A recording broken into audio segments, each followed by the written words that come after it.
अवधूत चिंतन श्री गुरुदेव दत्त श्री स्वामी समर्थ। नमस्कार, तुम्हा सर्वांचं आपल्या स्वामी शक्ती या चॅनलमध्ये मनापासून स्वागत आहे। फक्त बघा, आपल्या सगळ्यांनाच माहिती आहे की आज विजयादशमी। सर्व शुभ मुहूर्तांपैकी आजचा मुहूर्त हा सर्वात शुभ मानला जातो, जो 3.5 मुहूर्तांपैकी एक मुहूर्त असतो। विजयादशमीला आपण दसरा असंही म्हणतो। या दिवशी आपण शुभ कामांची सुरुवात करतो, शुभ गोष्टी आपल्या घरी आणतो, शुभ ज्या काही गोष्टी असतील किंवा ज्या काही वस्तू असतील ज्यांचा प्रारंभ आपल्याला करायचा असेल, म्हणजे उद्योग स्टार्ट करायचा असेल, एखादं वाहन खरेदी करायचं असेल, एखादं दुकान आपल्याला टाकायचं असेल, घराचं बांधकाम करायचं असेल, तर त्यासाठी दसऱ्याचा मुहूर्त हा सर्वात प्रभावी मानला जातो। लोक वर्षभर या दिवसासाठी थांबतात, लोक वर्षभर या दिवसाची वाट पाहतात।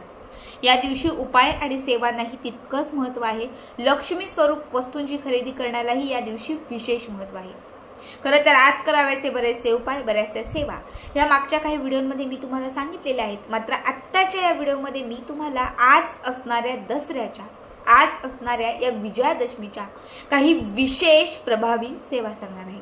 रात्री झोपण्यापूर्वी हा मंत्र जप करायचा आहे। रात्री झोपण्यापूर्वी हा एक मंत्र म्हणायचा आहे आणि त्यासोबत आपट्याच्या पानाचा हा एक उपाय तुम्हाला करायचा आहे। जर आज दसऱ्याच्या या शुभ मुहूर्तावरती तुम्ही हा एक उपाय केला तर तुमच्या आयुष्याचं सोनं होईल, आयुष्यामध्ये भरभराट होईल, मनातील प्रत्येक इच्छा पूर्ण होईल, घरामध्ये अखंड स्वरूपाने सकारात्मकता राहील, घरामध्ये लक्ष्मीचा वास राहील। कारण हा जो दिवस आहे हा चांगल्यावरती वाईटाची मात म्हणून साजरा केला जातो। या दिवशी लक्ष्मीच्या पूजनाला विशेष महत्त्व दिलं जातं। दिवसभर आपण शस्त्रांची, वेगवेगळ्या गोष्टींची पूजा करतो आणि संध्याकाळी सायंकाळच्या वेळी आपण माता लक्ष्मीची पूजा करतो, माता लक्ष्मीचा जय जयकार करतो। कारण असं म्हटलं जातं की हा दिवस नकारात्मकता संपवण्यासाठी जितका महत्त्वाचा आहे, वाईट गोष्टींचा नाश करण्यासाठी हा विजयादशमीचा दिवस जितका महत्त्वाचा आहे, तितकाच महत्त्वाचा हा दिवस घरामध्ये सकारात्मकता आणण्यासाठी, यश प्राप्त होण्यासाठी, प्रत्येक गोष्टीत विजय प्राप्त करण्यासाठी हा दिवस तितकाच विशेष आहे। मग आता जो उपाय मी तुम्हाला सांगणार आहे, हा उपाय तुम्ही रात्री 8 पासून 12च्या आतमध्ये कधीही करू शकता। यासाठी तुम्हाला लागणार आहे यासाठी तुम्हाला लागणार आहे आपट्याचं पान। कुणी त्याला आपट्याचं पान म्हणतं, कुणी त्याला शिदाचं पान म्हणतं। बघा, आज या दसऱ्याच्या दिवशी या आपट्याच्या पानाचं जे महत्त्व आहे ते विशेष आहे। जर तुम्ही बघाल तर सगळीकडे शीद सोनं म्हणून किंवा सोनं म्हणून ह्याच पानाचा, म्हणजे हेच जे पान आहे ते एकमेकांना दिलं जातं, ह्याच पानाचं पूजन केलं जातं। तर तुम्हाला हे एक पान घ्यायचं आहे। आता प्रत्येकाने देवघरात एकतरी पान ठेवलं असेल किंवा आपण त्या पानाची पूजा जरी केली असेल, तुम्ही तेच पान घेतलं तरीही चालेल। तुमच्याकडे जर खूप पान असतील तर त्यातलं एखादं पान तुम्ही काढून घेतलं तरीही चालेल, ठीक आहे। फक्त एक पान आपल्याला यासाठी लागणार आहे। जे पान आपण घेतलेलं आहे ते स्वच्छ असावं, किडलेलं चिरलेलं पान नसावं, व्यवस्थित अख्खं असणारं पान तुम्हाला घ्यायचं आहे। त्यानंतर एका वाटीमध्ये थोडी हळद घ्यायची आहे, त्यामध्ये थोडंसं पाणी घालायचं आहे आणि हे पाणी आणि हळद तुम्हाला मिक्स करायची आहे, ठीक आहे। आता काय करायचं तर एक छोटी काडी घ्यायची, अगरबत्तीची घेतली तरीही चालेल, मोरपंखाची काडी असेल ती घेतली तरीही चालेल, तुमच्याकडे शिदाची काडी असेल, आपट्याचा देठ असेल, म्हणजे आपट्याच्या झाडाचा जे पान आपण घेतलेले त्याचा देठ असेल तो घेतला तरीही चालेल। त्याने तुम्हाला त्या आपट्याच्या पाण्यावरती तुमची जी इच्छा असेल ती इच्छा लिहायची आहे। जी इच्छा असेल, एका शब्दात नोकरी मिळणं असेल नोकरी, कर्जमुक्ती असेल कर्जमुक्ती, विवाह जुळणं असेल फक्त विवाह लिहा, प्रमोशन हवं असेल प्रमोशन लिहा, गाडी हवी असेल गाडी लिहा, तुम्हाला पुढच्या वर्षी दसरा येण्याच्या आत स्वतःचं घर हवं असेल तर आवर्जून घर लिहा। जी पण तुमची काही इच्छा असेल तर ती इच्छा फक्त त्या एका शब्दात तुम्हाला, म्हणजे त्या हळदीने तुम्हाला त्या पानावरती इच्छा लिहायची आहे। हे पान जे असतं ते कसं असतं तुम्हाला माहिती आहे की त्याला जॉईंट एक पान असतं, म्हणजे हे एक पान आणि हे एक पान असं ते दुमडल्यानंतर त्याचं एक पान होतं, अशा पद्धतीचं हे पान असतं। तर तुम्हाला पहिल्या इथे फक्त इच्छा लिहायचं आहे आणि दुसरं पान त्याच्यावरती असं व्यवस्थित दुमडायचं आहे। त्यानंतर हे शिदाचं जे पान आहे, आता आमच्याकडे त्याला शिदाचं झाड, शिदाचं पान, शीद सोनं म्हटलं जातं म्हणून मी शीद म्हणते, पण सगळेच मला वाटते त्याला आपटच म्हणतात। तर हे पान तुम्हाला उजव्या हातामध्ये घ्यायचं आहे, देवघराच्या समोर बसायचं आहे। त्यानंतर हे पान आपल्या हातामध्ये घेऊन तुमची जी इच्छा असेल ती इच्छा त्या पानामध्ये व्यक्त करायची आहे।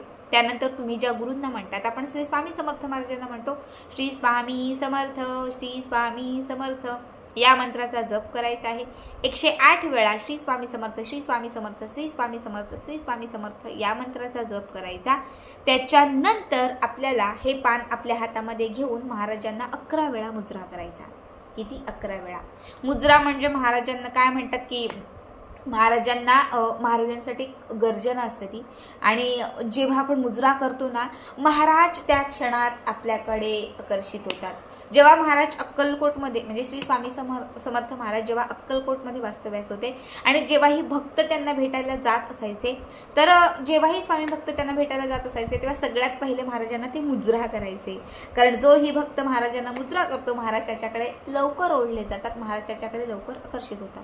म्हणून हे आपट्याचं पान तुम्हाला आपल्या या हाताच्या मुठीत घ्यायचं आहे. महाराजांना 11 वेळा श्री अनंतकोटी ब्रह्मांड नायक राजाधिराज योगीराज श्री अक्कलकोट निवासी श्री स्वामी समर्थ महाराज की जय हा मंत्र म्हणून महाराजांना तुम्हाला मुजरा करायचा आहे. बरोबर 11 वेळा महाराजांना मुजरा करून झाला की त्याच्यानंतर आपल्या हातामध्ये असणारं हे आपट्याचं पान देवघरात महाराजांची मूर्ती असेल किंवा महाराजांचा फोटो असेल तर तिथे महाराजांच्या समोर हे आपट्याचं पान जे आहे ते ठेवायचं, म्हणजे अर्पण करायचं. महाराजांना दोनही हात जोडून नमस्कार करायचा आणि मग त्याच्यानंतर हे पान तुम्हालाच रात्रभर तिथेच ठेवायचे, देवघरातच ठेवायचं, उचलायचं नाही, हलवायचं नाही, काहीच नाही. दुसऱ्या दिवशी म्हणजे उद्याच्या दिवशी, आता उद्या रविवार आहे, तर उद्याच्या दिवशी सकाळी उठला, देवघरात दिवा वगैरे तुम्ही लावला, सकाळची नित्यसेवा झाली की त्याच्यानंतर हे पान तिथून उचलायचं. आपल्या महाराजांजवळ ठेवलेलं हे पान तिथून उचलायचं आणि ते आपल्या पर्समध्ये, आपल्या जवळ, आपल्या म्हणजे जिथे ते व्यवस्थित राहील अशा ठिकाणी ते ठेवून द्यायचं. जेव्हाही तुम्ही यश मिळण्यासाठी म्हणजे यशाचं एखादं काम असेल, एक्झाम असेल, ज्यात तुम्हाला 100% यश हवं आहे, त्या ठिकाणी जेव्हा तुम्ही जाल तर त्यावेळेस तुम्हाला हे पान तुमच्या सोबत ठेवायचं आहे. नक्कीच महाराजांचा आशीर्वाद तुमच्या सोबत राहील, प्रत्येक गोष्टीत यशाची प्राप्ती होईल, प्रत्येक वेळी तुम्हाला महाराजांची साथ मिळत जाईल. शिवाय या पानात तुमची जी इच्छा असेल तर ती इच्छा देखील लवकरात लवकर पूर्ण होईल. खूप साधा सोपा उपाय आहे, खूप महत्त्वाचा उपाय आहे. आजच्या दिवशी हा उपाय नक्की करा, कारण वर्षातून फक्त एकदाच हा उपाय आपल्याला करता येतो. आजचा हा व्हिडिओ तुम्हाला कसा वाटला कमेंट करा आणि पुढचे व्हिडिओ पाहण्यासाठी चॅनलला सबस्क्राईब करा.